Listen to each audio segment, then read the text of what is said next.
Hey Harlow, hey Alton, hey Owen, hey Ollie, and hey Reese, and any friends that might be watching also. When I read some of these books, some of them are new, and then I'm looking through some of them, and they seem like they're a lot older. You can kind of tell by some of the pictures and the drawings they have in them. And this one here is called Corduroy.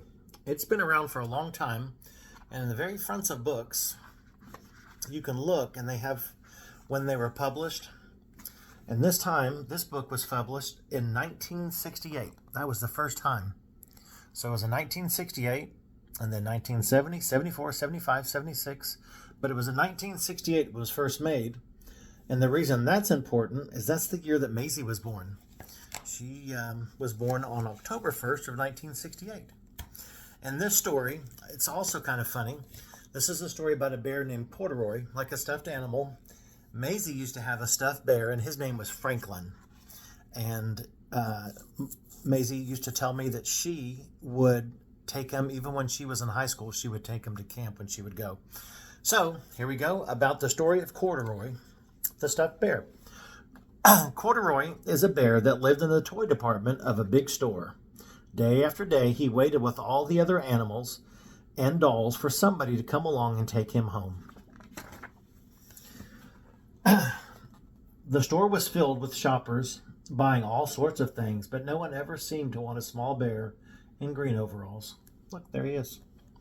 Then one morning, a little girl stopped and looked straight into Corduroy's bright eyes. "Oh, Mommy," she said, "look, there's the very bear I've always wanted." "Not today, dear," her mother sighed. "I've spent too much money already. Besides, he doesn't look new. He's lost a button on one of his shoulder straps." Poor Corduroy. It's not his fault. Corduroy watched sadly as they walked away. "I didn't know I'd lost a button," he said to himself. "Tonight, I will go and see if I can find one." So, late that evening, when all the shoppers had gone and the doors were shut and locked, Corduroy carefully climbed down from his shelf and began searching everywhere on the floor for his lost button.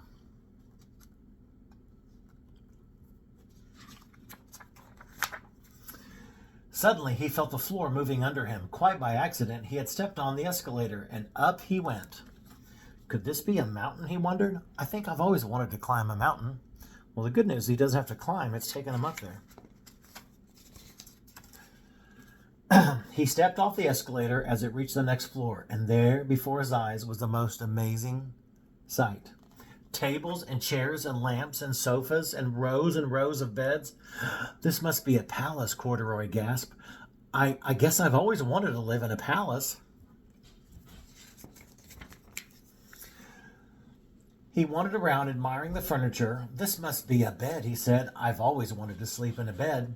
And up he crawled into a large, thick mattress.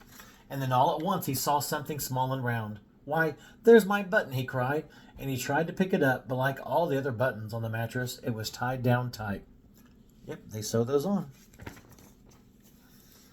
He yanked, and he pulled with both paws, and still, pop, off came the button, and off the mattress Corduroy toppled.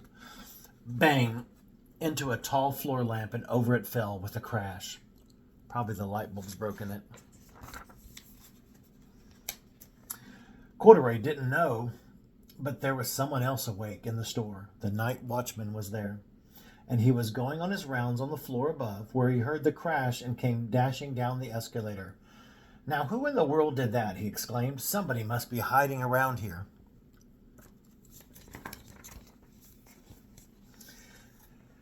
He flashed a light under and over the sofas and beds until he came to the biggest bed of all, and there he saw two fuzzy brown ears sticking up from the cover. "Hello," he said. "How did you get upstairs?" Oh, that's right, because he went up the escalator. The watchman tucked Corduroy under his arm, and he carried him down the escalator, and he set him on the shelf in the toy department with the other animals and dolls. Okay, that clown looks scary.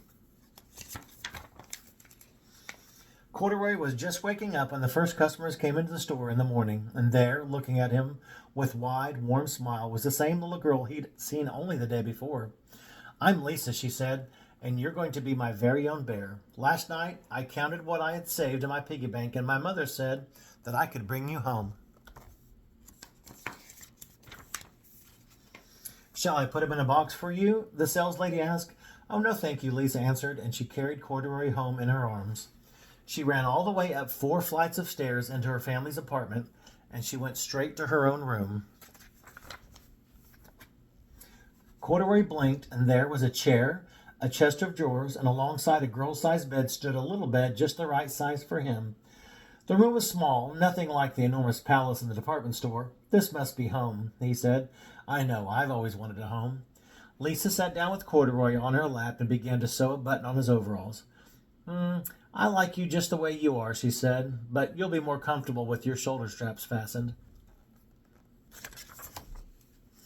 You must be a friend, said Corduroy. I've always wanted a friend. Me too, said Lisa, and she gave him a big hug. And that's it. That's the story of Corduroy, how he was lonely in a department store, and a little girl came and bought him and took him home to be his friend. All right, Papa loves you, and I get to see all of you very, very soon. I get to see Harlow in a few days, and then Ollie and Reese in a few days after that, and then I get to see Alton and Owen about a week or so after that. So Papa's really excited. We'll do some of these readings when y'all are here. Love y'all. Bye.